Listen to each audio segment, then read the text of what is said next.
ನಮಸ್ಕಾರ ಸರ. ನಮಸ್ಕಾರ ರೀ. ನಿಮ್ಮ ಹೆಸರು ರೀ? ಪ್ರಮೋದ್ ಶೆಟ್ಟಿಮವ್ರು ಅಂತ. ಹೌದು, ಯಾವ ಊರು ಬರುತ್ತೆ? ಕೊಂಡಿಕೊಪ್ಪ ರೀ. ಕೊಂಡಗೊಪ್ಪ ತಾಲೂಕು, ಜಿಲ್ಲಾ ಯಾವುದು? ಧಾರವಾಡ ಜಿಲ್ಲಾ ನೀಗಿರಿ ತಾಲೂಕು ರೀ. ಧಾರವಾಡ ಜಿಲ್ಲಾ ಅಣ್ಣಿಗೇರಿ ತಾಲೂಕು. ಓಕೆ ರೀ, ಇದು ಕಡ್ಲಿ ಬೆಳೆ ಅನ್ರಿ ಅದು? ಕಡ್ಲಿ ಬೆಳೆ ರೀ.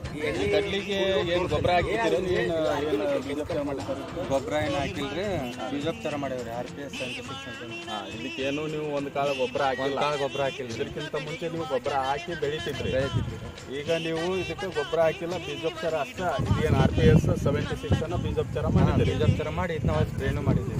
ಈಗ RPS ಬೀಜೋಪಚಾರ ಮಾಡಿ ಬಿತ್ತಿದ್ದು ಬೆಳೆಗೂ ಗೊಬ್ಬರ ಗೊಬ್ಬರ ಹಾಕಿ ಬೆಳೀತಕ್ಕಂಥ ಬೆಳೆಗೂ ಏನು ವ್ಯತ್ಯಾಸ ಕಾಣ್ತಾ ಇದೆ? ಎಲ್ಲ ಬೆಳೆನೂ ಚಲೋ ಬರ್ತಾರೆ, ಕಾಯಿನೂ ಚಲೋ ಇರ್ತೈತಿ. ಒಳ್ಳೆ ಕಾಯಿನೂ ಸ್ವಲ್ಪ ಸದೃಢವಾಗಿ RPS ಈಗ ರಿಸಲ್ಟ್ ಕೊಟ್ಟಿದೆ ಅಂತ. ಈಗ ರೈತರಿಗೆ ಏನು ಮೈಂಡ್ ಸೆಟ್ ಆಗಿದೆ ಅಂತಂದ್ರೆ ಗೊಬ್ಬರ ಇಲ್ಲದ ಬೆಳೆ ಬರೋಂಗಿಲ್ಲ ಅನ್ನೋದು ಒಂದು ಮೈಂಡ್ ಸೆಟ್ ಆಗಿತ್ತು.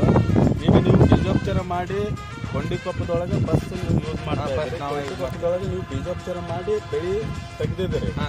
ಈಗ ನಿಮ್ಗೆ ಆಜು ಬಾಜು ರೈತರಿಗೂ ಏನಾಗೈತಿ, ಗೊಬ್ಬರ ಇಲ್ದನ ಬೆಳೆ ತೆಗಿಬಹುದು ಅನ್ನೋದು ಈಗ ನಿಮ್ಮ ಮುಖಾಂತರ ಗೊತ್ತಾಗ್ತಾ ಇದೆ. ಈಗ ನಿಮ್ಮ ಆಜು ಬಾಜು ರೈತರಿಗೆ, ನಮ್ಮ ಊರಿನ ಗ್ರಾಮಸ್ಥರಿಗೆ ಏನು ಹೇಳಕ್ಕೆ ಇಷ್ಟಪಡ್ತೀರಿ? ನಾವು ಇದನ್ನ ಆರ್ಗ್ಯಾನಿಕ್ ಯೂಸ್ ಮಾಡ್ರಿ ಅಂತ ಹೇಳಕ್ಕೆ ಇಷ್ಟಪಡ್ತೇವೆ. ಗೊಬ್ಬರ ಇಲ್ದನೂ ಬೆಳಿಬಹುದು, ಬೀಜೋಪಚಾರ ಮಾಡಿ ಬೆಳೆಯೋದ್ರಿಂದ ಒಳ್ಳೆ ಬೆಳೆ ಬೆಳೆ ಬರ್ಬೋದು ಅಂತ ಹೇಳಿ.